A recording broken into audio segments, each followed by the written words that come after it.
में स्वागत है आपका। मैं हूं योगेंद्र, आप देख रहे हैं नारी और नारी में। आज हम बात करेंगे पेंडेंसी और केसेस की। कुछ वर्क प्लेसेस पे महिलाओं को लेकर के क्या सावधानी बरतनी चाहिए, कुछ इस तरह के एनसीआरबी के आंकड़े हैं वो ये बयां करते हैं कि कुछ स्थितियां और अलग तरह की हैं, जिसमें मसलन घर के लोगों का इन्वॉल्वमेंट, बहुत सारी ऐसी चीजें हैं। तो आज हमारे पैनलिस्ट हमारे साथ जुड़े हैं। महिला अधिकारिता राजस्थान से असिस्टेंट डायरेक्टर सुनीता मीना जी हमारे साथ में हैं।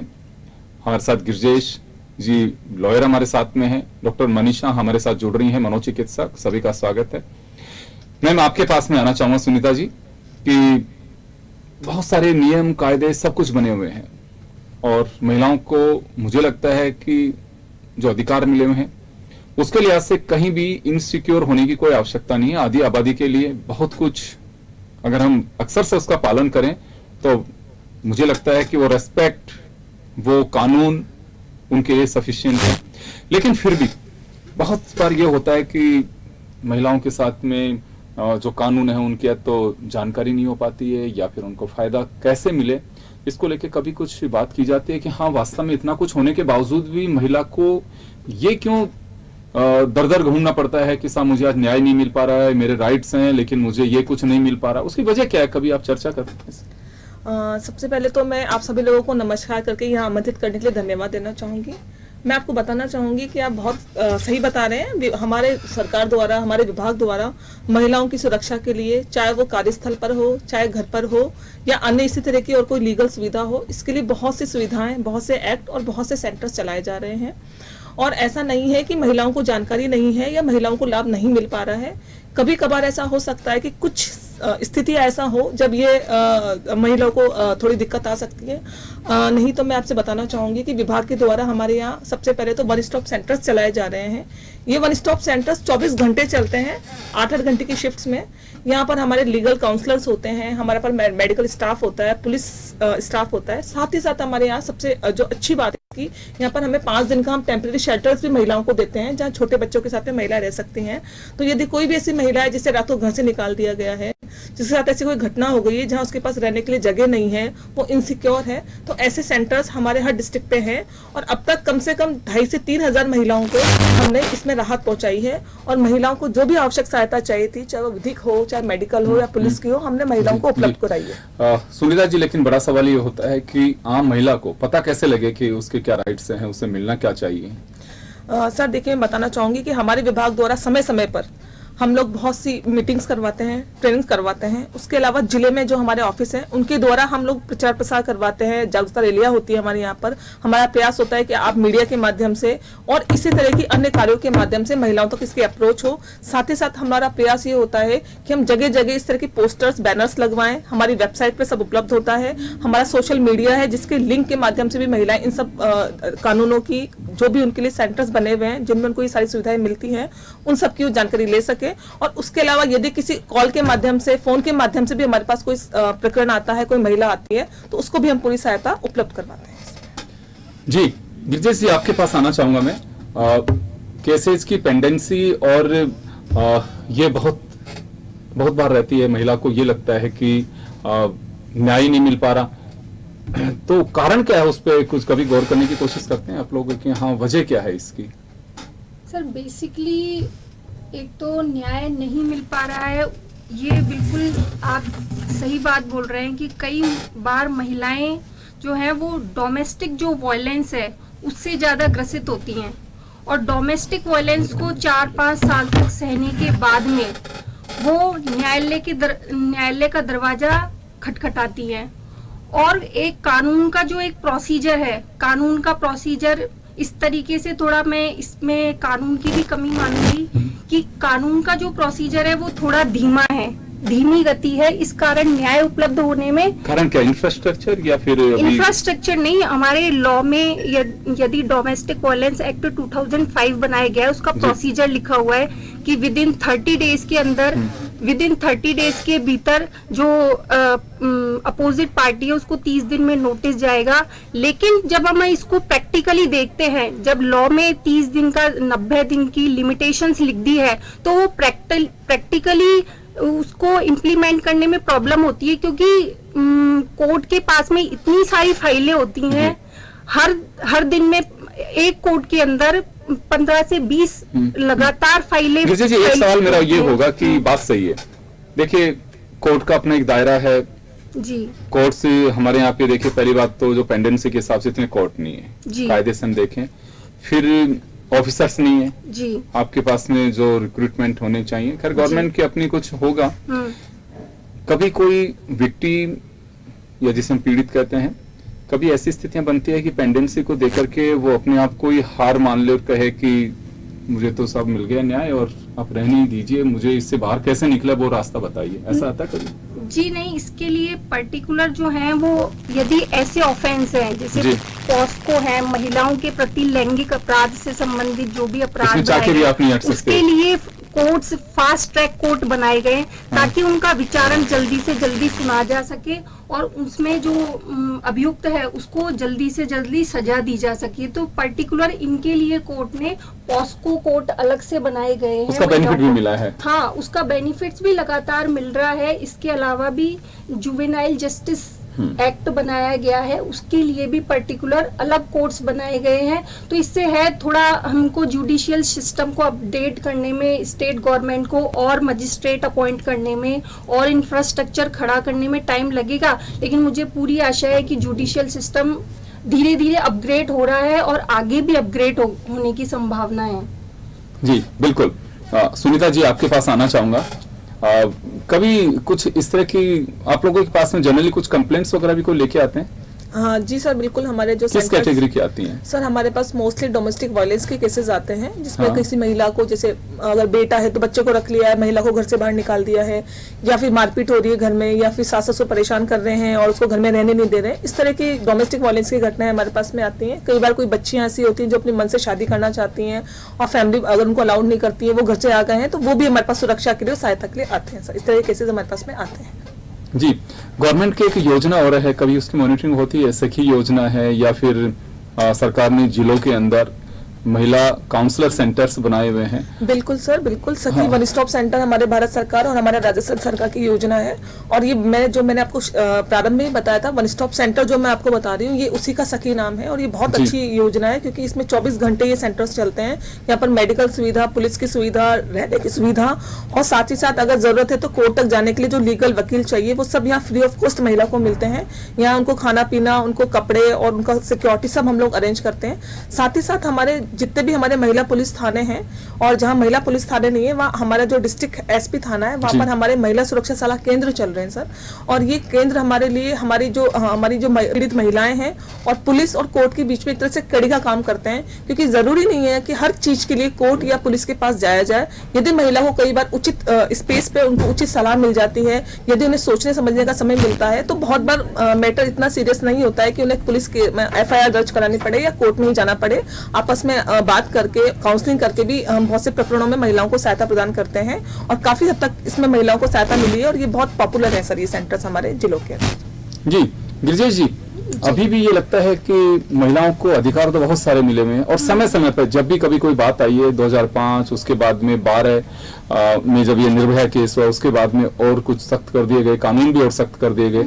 अभी तो रेप केसेज में फांसी की सजा तक का है उसमें प्रावधान और डेफिनेशन भी उसमें काफी कुछ जोड़ दी गई है। तो क्या लगता है अभी महिलाएं खामोश रह जाती हैं या फिर वो अपनी बात कह नहीं पाती हैं या उन्हें अपने राइट्स का मालूम ही नहीं है कि कानून मेरे लिए क्या बना हुआ है उसका पता नहीं? क्या है कारण? कुछ आप लोगों को भी पता चलता होगा। कई बार ये सुनते हैं साहब इतने सालों से इसके साथ में ये घटना हो रही थी और वो आज तो कई तरह की बातें होती हैं, फिर कहा जाता है कि साहब ये इतने दिन से इसका मतलब सहमति थी, उसको बेचारी को मालूम नहीं है। बहुत सारे केसेज ऐसे आते हैं। उन केसेज में क्या माना जाए कि उन्हें कहीं कोई त्रुटि रहती है? क्या कारण क्या रहता है? आपकी बात से मैं बिल्कुल सहमत हूँ कि महिलाएं इस बारे में, एक तो यदि उनके साथ कोई ऑफेंस हुआ है तो वो पारिवारिक दबाव मान लें या उसे सामाजिक दबाव मान लिया जाए, तो उसके कारण एक तो फर्स्टली वो FIR दर्ज नहीं करवाती हैं। दूसरा इसका बेसिक रीजन है कि उनको ये लगता है कि मतलब महिला जो अपनी रेपुटेशन है वो परिवार की रेपुटेशन, समाज की रेपुटेशन मानती है, जिसके कारण वो काफी समय तक तो सहती रहती है अपराध। उसके बाद में जब हद बाहर हो जाती है, उसके बाद वो उस स्टेज पर पहुंचती है कि वो लीगल राय ले सके। और मैं थर्ड ये भी मानूंगी कि महिलाओं में ना अवेयरनेस की भी कमी है। बात अवेयरनेस और सब चीजों के बारे में अवेयरनेस होने के बाद भी कानून का जो ज्ञान है ना उसकी उनके पास बहुत कमी है। इस कारण मुझे ये लगता है कि फर्स्ट स्टेज पर आज जो पेरेंट्स हैं वो बच्चियों को ये सिखाते हैं कि आज 5 साल की बच्ची है, उसको ये सिखाते हैं कि बच्चा अभी कोई घर पर आएगा तो सिखाएंगे बच्ची हमारा बहुत अच्छा डांस करती है, आप अंकल को डांस करके दिखाइए कि कैसा आपने डांस किया है। लेकिन यदि हमारे पेरेंट्स और फिर उसे हम सोशल मीडिया पर रील्स के माध्यम से अपलोड करते हैं, ये दिखाते हैं ये बच्ची देखो कितना अच्छा डांस करके दिखा रही है, ये करके दिखा रही है, तो हमें सोसाइटी में हमको बच्चियों को ये समझाना है, हमें उन्हें डांस नहीं सिखाना है। मतलब मैं ये नहीं कह रही हूँ कि डांस नहीं सिखाएं, ऐसा डांस सिखाएं जो क्लासिकल हो, जो एक अच्छा मैसेज दे सके सोसाइटी में। और दूसरा साथ ही साथ उनको हम सेल्फ डिफेंस की जो ट्रेनिंग है वो पेरेंट्स उनको डांस की बजाय सेल्फ डिफेंस की एकेडमी होती है उनमें उनको भेजें, उनको ये सिखाएं कि यदि ऐसी सिचुएशन आ जाए, इमरजेंसी आ जाए, तो आप खुद की प्राइवेट प्रोटेक्शन किस प्रकार से कर सकती हैं। तो आपका कहना है कि हाथ पांव तो डांस में भी चलते हैं लेकिन उसका पैटर्न आपको बदलना पड़ेगा। बिल्कुल वक्त अब ऐसा आ गया है कि आपके हाथ पांव बिल्कुल आपको मतलब मैं खुद भी एक ऐसी सेल्फ डिफेंस एकेडमी है, मैंने सोसाइटी से जो लेना था वो मैंने लिया। लेकिन हम हमेशा है ना, मैं हमेशा कई लोगों से बात करती हूँ, जब मैं ये कहती हूँ कई लोग ये बोलते हैं कि हमें संविधान में मौलिक अधिकार दे रखे हैं, हमें ये इस अधिकार से सरकार ने वंचित कर दिया, फला इंस्टीट्यूशन ने हमें इस अधिकार से वंचित कर दिया। तो मैं ये साथ में कहती हूँ हमारे कुछ मौलिक कर्तव्य भी हमें संविधान में दिए हैं जो प्रत्येक भारतीय नागरिक का खुद कर्तव्य। आप सही कह रही हैं और मैं जानता हूं इस बात को कि बहुत सारी जगह मैं कई बार सुनता हूं कि साहब बड़े बच्चे भी हैं, इसकी दूसरी बहनें भी हैं, अभी एक केस के चक्कर में फिर उनके रिश्ते नहीं होंगे, उनका ये नहीं होगा, ये ऐसे कई केसेस सामने आते हैं। सामने वाले परिवार का इमोशनल वो ब्लैकमेलिंग होती है कि देखिए साहब अब कृपा करिए ये तो हो गया जो कुछ। चले हमारे साथ डॉक्टर मनीषा जी भी हैं। मनीषा जी, मैं एक बात जरूर जानना चाहूंगा आपसे कि एक पीड़िता जो है कोई भी किसी भी केस से, क्योंकि हमारा न्याय तंत्र अब जैसा है वो है, इंफ्रास्ट्रक्चर का अभाव है, केस की पेंडेंसी बढ़ गई, उसकी वजह है कि अंबार लगा हुआ है मुकदमों का, समय पे किसी को कोई न्याय नहीं मिल पाता है या फिर वो रूट लाइन पे अगर वो चीजें नहीं आ पाती हैं तो कहीं कुछ मानसिक पीड़ा होती है किसी में। बिल्कुल, मानसिक पीड़ा तो तभी से शुरू हो जाती है जब वो एक विक्टिम बनती है, तब से मानसिक तनाव शुरू हो जाता है। और अगर उसको उस वक्त वो मेंटल सपोर्ट या हेल्प नहीं मिल पाती है तो उसका तनाव बढ़ता चला जाता है। क्योंकि कोर्ट का और सब चीज़ों का तो पता ही है कि एवरी टाइम जब वो फेस करते हैं तो हर बार उनको अपनी वही चीज़ वापस दोहरानी पड़ती है। तो बेसिकली जब भी वो विक्टिम बनते हैं और उनको अगर एक protective, emotional protective environment family से, सोसाइटी से, फ्रेंड्स से, लव्ड वन से नहीं मिलता है तो उनके लिए ये सिचुएशन ट्रॉमेटिक हो जाती है। बार बार ये चीज़ उनके दिमाग में, जहन में आती है और उसकी वजह से वो डिप्रेशन या एंग्जाइटी का शिकार हो जाते हैं। पोस्ट ट्रॉमेटिक स्ट्रेस डिसऑर्डर ये चीज़ देखी गई है which is very common in ऐसे इंसिडेंट्स के बाद जो कि महिलाएं पीड़ित होती हैं, जिसके अंदर वो अपने डर को भगा नहीं पाती है। एवरी टाइम उसी बारे में बात हो रही है, रात को सोते वक्त भी उसी बारे में बात हो रही है। और तिरस्कार जो समाज से मिलता है, तिरस्कार जो लोगों से मिलता है, बातें मिलती है, उसकी वजह से उनका मानसिक तनाव बढ़ता चला जाता है और पोस्ट ट्रॉमेटिक स्ट्रेस डिसऑर्डर जैसी बीमारी, डिप्रेशन जैसी बीमारियों का वो शिकार हो जाती हैं। और उसके चलते धीरे धीरे वो अपने आप को आइसोलेट करना शुरू कर देती हैं। ना तो वो बाहर जाना पसंद करती है, लोगों से मिलना पसंद नहीं करती है, बात करना पसंद नहीं करती है, क्योंकि वो जहाँ भी बात करेंगी सब जगह एक ही बात होगी, क्या हुआ, कैसे हुआ, अरे तुम्हारा सिंपैथी। जबकि उनको सिंपैथी नहीं चाहिए, उनको वो सपोर्ट चाहिए कि वो अपने आप से, अपनी मेंटल स्टेट से, अपनी इमोशनल स्टेट से और अपनी उसके साथ जो हुआ है उस हादसे से लड़ पाए, उससे बाहर आ पाए। बिल्कुल ठीक बात तो सही कह रहे हैं यहाँ तो कि सबसे पहले तो जो घटना उससे बाहर लाना सबसे पहले प्राथमिकता होनी चाहिए ताकि वो नॉर्मल हो सके। बिल्कुल, और जो उसके साथ हुआ हर गलती कीमत मांगती है, इसमें कहीं कोई बात नहीं है। जिसने गलत किया है वो चाहे परिवार का सदस्य हो, मिलने वाला हो, चाहे अननोन हो, ये सारी चीजें जो हैं वो छिपानी नहीं चाहिए। अभी मैं आंकड़े जब देखता हूं कि जो घटनाएं होती हैं उसमें 80%, 75% कहीं ना कहीं किसी तरह से विक्टिम के नॉन होते हैं। एक ये अभी से नहीं है, वर्षों से देखता आ रहा हूं मैं ये सब चीजें। वजह क्या है इसकी कि कभी कुछ या तो कहीं हम ये मान के चले कि अब ये तो जनरल बात करें सब संस्कारों की कमी है, लेकिन इसके से कहने से काम नहीं चल सकता। बिल्कुल ऐसा नहीं कहेंगे कि संस्कारों की कमी है, क्योंकि ज्यादातर जो विक्टिम्स होते हैं, स्पेशली जो चिल्ड्रन होते हैं, चाइल्ड अब्यूज की जब हम बात करते हैं, चाइल्ड अब्यूज तभी होता है, वही लोग करते हैं जो नोन पीपल होते हैं, फ्रेंड्स होते हैं, फैमिली होते हैं, क्लोज पीपल होते हैं, या कोई भी व्यक्ति अगर उसका मानस बना के रखता है कि मुझे अब्यूज करना है, तो वो पहले उससे जान पहचान बढ़ाता है, क्योंकि ये सॉफ्ट टारगेट्स होते हैं। जो बच्चे होते हैं वो सॉफ्ट टारगेट्स होते हैं, उनके अंदर ये विश्वास वाली भावना होती है कि ये तो हमारे अपने हैं, इसलिए वो उनके साथ इजीली चले जाते हैं एंड वो प्रॉब्लम में आ जाते हैं। In that case it is important कि जो पेरेंट्स हैं, अभिभावक हैं, उनको ये बच्चों को समझाना जरूरी है, उनको रोकना नहीं है कुछ भी काम करने से। लेट देम बी बोल्ड, उनको जो भी एक्टिविटी करनी है, स्पोर्ट्स करना है, डांस करना है, मार्शल आर्ट्स जैसा आप बता रहे थे वो करना है, सब करना है, let them do everything, but at the same time उनको ये बताना है कि किन से आपको कितना डिस्टेंस मेंटेन करके रखना है और कितना आपको उनके साथ बातचीत करनी है, चाहे वो आपके कजिन्स क्यों ना हो, चाहे वो आपके रिलेटिव्स क्यों ना हो, चाचा ताऊ कोई भी क्यों ना हो, कि आपको किस हद तक उनसे बात करनी है और कितना उनके साथ जाना है, नहीं जाना है। प्राइमरी केयर गिवर्स जो होते हैं, पेरेंट्स, उनसे ही उनको सारी बात करनी है कि कुछ भी आप प्रॉब्लम में हो तो सबसे पहले आपको अपने पेरेंट्स का सुनना है। वो हो सकता है कि पेरेंट्स और जो चिल्ड्रन है, चाइल्ड अब्यूज के बारे में हम बात करते हैं, तो पेरेंट्स और बच्चों का आपस में एक कोड वर्ड जो वो हमेशा अपने साथ मेंटेन करके रख सकते हैं कि अगर ये वो वर्ड है, अगर इसके बारे में बात हो रही है तो आप उस व्यक्ति के साथ बात कर सकते हो। दैट मीन्स आपके पेरेंट्स ने उनको बोला है कि हाँ हम आपके साथ लेके जाएं या चलें, तो they have to maintain a distance. कि नेबर्स के पास भी अगर जा रहे हैं तो कहाँ तक जाना है, रूम में जाना है कि नहीं जाना है, अकेले में अंदर जाना है कि नहीं जाना है, अपने एक सोशल गैदरिंग में जहाँ बहुत सारे लोग हो वहां रहना है। सो ये सारी चीजें उनको पहले से गाइड करनी पड़ती है मेंटली सिंस देयर चाइल्डहुड। ये सारी चीजें अगर उनको गाइडेंस प्रॉपर्ली मिलती है तो उनका इमोशनल और मेंटल अब्यूज होने के चांसेस कम हो जाते हैं। बिल्कुल ठीक कह रहे हो। इस तरह की सुनीता जी शिकायतें आप लोगों के पास में भी आती होंगी। मैं एक जरूर यहाँ एक बात कहना चाहूंगा, अभी जैसे कोई घटना होती है तब तो हम भी जिसके लिए जिम्मेदार हैं, मीडिया भी तभी उन सब चीजों का ट्रायल जम के चलता है, सोसाइटी में बातें चलेंगी, सारी बातें होंगी, लेकिन जैसे ही वो मामला खत्म है उसके बाद में सब भूल जाते हैं। मी टू कैंपेन चला, कई गुबार अपने निकाले, एक प्लेटफॉर्म मिला महिलाओं को, चले, लेकिन एक उससे एक मैसेज ये गया कि कभी भी आपकी जो गलती है, जो आपने की है, और किसी महिला ने किसी भी वजह से दबा के बैठ गई हो सकता है कल को सशक्त अपने आप को महसूस करे, वो निकाल सकती है कि मेरे साथ भी इस तरह की अभिचिंग हुई थी फला जगह पे, तो एक आदमी में डर होता है। दूसरा, हम चलाते हैं कैंपेन की गुड टच बैड टच, अब ये सब गौन हो जाती।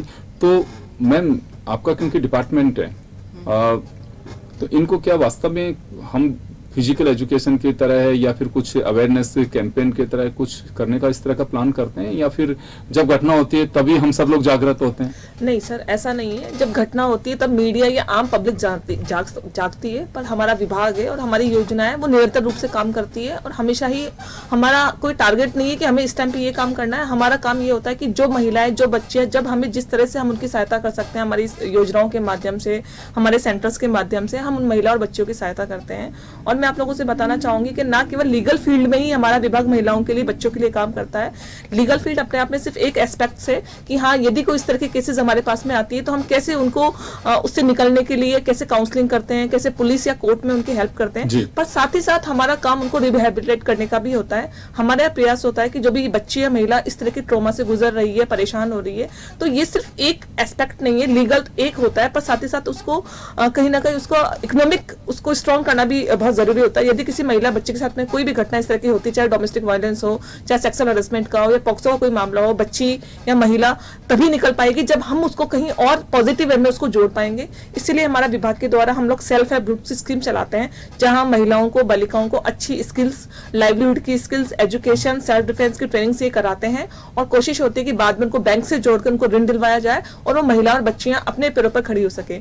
इसी तरह हमारे यहाँ बेटी बचाओ स्कीम चल रही है, बेटी बचाओ बेटी पढ़ाओ। हमारा प्रयास होता है कि बच्चियां, जिस तरह का हम देखते हैं कि गर्भपात जो करवाते हैं बच्चियों को लेकर, जो सेक्स डिप्रेशन होता है वो खत्म हो। हमारे यहाँ पर बच्चियों को फ्री ऑफ कॉस्ट एजुकेशन मिले, उनका सामूहिक विवाह के माध्यम से हम लोग फ्री ऑफ कॉस्ट शादियां करवाए, और न केवल शादियां करवाए बल्कि उनको इस तरह की सहायता भी दें ताकि आगे भी अपने पैरों पर खड़े रहकर वो समाज में अपना स्थान बना सके। तो लीगल एस्पेक्ट के साथ साथ आगे तक उनको पुनर्वास करने के लिए भी हम लोग साथ के साथ काम करते हैं, और ये केवल 1 या 2 दिन के लिए नहीं, हमेशा से हमारा विभाग करता है और आगे तक हम लोग इस तरह के इम्प्लीमेंट करते रहेंगे। ब्रिजेश जी, आपके पास आना चाहूंगा। मैम ने बताया कि बिल्कुल इस तरह के रूल्स हैं, नियम भी बने हुए हैं। कभी ऐसे कुछ केसेस टकराते हैं कि जो पैसे के अभाव में ही बस वही उम्मीद छोड़ देते हैं कि नहीं अब हमारी बस की नहीं है, या गवर्नमेंट है उसकी स्कीम्स हैं कि लीगल ऑफिसर्स उन्हें मुहैया कराई जाती हैं? हाँ, बिल्कुल आपने ये सही बोला कि यदि इस बारे में सूचना मिलती है और यदि कोई महिला मजिस्ट्रेट के सामने खुद अपीयर होकर इस बात को बोलती है कि मैं अपना केस खुद नहीं लड़ सकती हूँ, या मेरी फाइनेंशियल प्रॉब्लम जो है वो ये है कि मैं अपना कोई पर्सनल एडवोकेट हायर नहीं कर सकती, तो मजिस्ट्रेट खुद एक हमारा पैनल होता है जो डिस्ट्रिक्ट जज से अप्रूव्ड होता है, उसमें एडवोकेट्स होते हैं, वो उनके लिए पर्टिकुलर गवर्नमेंट जो है वो पैसा देती है उसके लिए 5,000 6,000 जो भी उसकी नॉमिनल फीस होती है, और वो एडवोकेट्स उनको इंसिस्ट करते हैं, उनकी केस में हेल्प करते हैं। इसके अलावा कोर्ट में और जो सरकारी वकील होते हैं उनकी सहायता से भी उनको लगातार मदद मिलती रहती है। तो ऐसा नहीं है कि कोई यदि आर्थिक रूप से कमजोर है तो उसको विधिक सहायता प्राप्त नहीं होगी। बिल्कुल, रूल्स में काफी कुछ बदलाव है, उसकी वजह से ये सहज हो पा रहा है। जी। मनीषा जी के पास में जाना चाहूंगा। मैम, ऐसे केसेस में कुछ अवेयर रहने की आवश्यकता है, तो किस तरह से रहा जाए, क्या किया जा सकता है? तो जब भी चाइल्ड अब्यूज का या इस तरह के जो केसेस होते हैं, अवेयरनेस तो बहुत ज्यादा इम्पोर्टेंट है। बच्चों के सामने इस तरह की बातों को छुपाने की जरूरत नहीं है। जहां ये डिस्कशंस हो रहे हैं, to some extent children should be part of the discussion. जब तक बच्चे उस डिस्कशन का पार्ट नहीं होंगे, उनको मालूम ही नहीं होगा, अवेयरनेस ही नहीं होगी। तो बच्चों के सामने बात करनी है एक लिमिट तक, प्राइमरी लेवल तक, कि वो अवेयर रहें कैसा होना चाहिए। इमोशनली स्ट्रांग होना बहुत जरूरी है। टीनेजर्स भी, अगर हम बात करते हैं महिलाओं में, टीनेजर्स भी या चिल्ड्रन बच्चे भी हों, या इस तरह के जो केसेस में ज्यादातर बच्चे या टीनेजर्स ही फंसते हैं, तो उसमें अंडरस्टैंडिंग पेरेंट्स की और बच्चों की वो बहुत इंपॉर्टेंट है। मैं हमेशा बोलती हूँ कि always make a connection before correction. आप चाहते हो कि आपका बच्चा बिल्कुल सही राह पे चले, सही करे, ये ढंग से बैठे, टाइम से उठे, टाइम से जाए, ऐसे कपड़े पहने, ऐसे नहीं पहने, ये सब करने के पहले पेरेंट्स को बच्चों के साथ एक कनेक्शन बना के रखना चाहिए, ताकि बच्चा उनकी बात सुने और समझ पाए और खुलकर अपनी बात आके बताए। मान लीजिए घर से बाहर निकलने के बाद किसी ने उनके साथ ईव टीज किया, या किसी ने उनको मारा पीटा, या किसी भी वर्बल या सेक्सुअल या किसी भी तरह का अब्यूज उनके साथ हुआ है, तो वो डरे नहीं कि घर जाके अगर मम्मी को बताया, पापा को बताया, तो और पिटाई पड़ेगी, या मेरा घर से आना जाना बंद हो जाएगा, या मेरा कॉलेज बंद हो जाएगा। जी। इस डर के मारे वो डर होता है। बिल्कुल आप सही कर रही हैं। तो दे डोंट इन्फॉर्म। एग्जैक्टली, हमारा देखिए मोटिव भी यही है कि आप दबिए मत। क्योंकि ब्लैकमेलर अगर आप आज को अभी आपको कर रहा हो, कल भी करेगा, बिल्कुल, है ना। आप उसको रोके, वहीं पे जब कहा जाता है कि जहर को खत्म करना है तो इसका इलाज शुरू से ही कर दीजिए जिससे वो खत्म हो सके। तो यहाँ कोशिश यही की जानी चाहिए, और हमारा मकसद भी यही है कि कहीं पे भी, कभी भी आपके साथ में अगर कहीं भी कुछ हो रहा है गलत, बहुत सारे आपके पास में रिसोर्सेज हैं, आप शेयर करिए, दबा के मत बैठिए। नहीं तो आप अंदर उस भावनाओं को अगर आप बाहर नहीं निकाल पाएंगे तो बहुत मुश्किल होगा। और यही एक बड़ी बात है कि महिला को अबला क्यों कहा जाता है, क्यों अपने अंदर दबा के बैठ जाती है। दबाना नहीं है, आपके साथ में बहुत सारे मजबूत स्तंभ खड़े हैं, सरकार के बहुत सारे रूल्स हैं, आपको न्याय तंत्र इतना मजबूत है कि आपको वहां से आपको हेल्प मिल सकती है। पेंडेंसी एक अलग केस है, लेकिन आपके लिए कानून बना हुआ है, आप उसको यूज कर सकते हैं। और अगर हर बच्ची महिला अगर ये बना करके बैठ गई कि नहीं कुछ नहीं मिलेगा, तो मेरा भाग्य ऐसा था, नहीं, भाग्य को मत कोसिए। भाग्य में पता नहीं किसी के क्या लिखा हुआ है, क्या नहीं लिखा हुआ है। अगर आप ये सोच के चलेंगे तो फिर कुछ नहीं हो सकता। आप लोग खड़े होइए, बात करिए, अपने हक की बात है। और जहां सरकार के नियम कायदे नहीं समझ में आती है तो आप लोग जाके वहां पूछ सकते हैं। हर जिला मुख्यालय पे ये सारी व्यवस्थाएं हैं, आप किसी से भी शेयर कर सकती हैं सब चीजें। तो मुझे लगता है कि तभी बेहतर स्थिति बन पाएगी। जो मोटिव है, जो गोल अचीव करने का, वो तभी होगा जब आप अवेयर रहेंगे। चलिए, बहुत बहुत शुक्रिया तमाम अतिथियों का। नारी में इतना ही, दीजिए इजाजत, नमस्कार, धन्यवाद।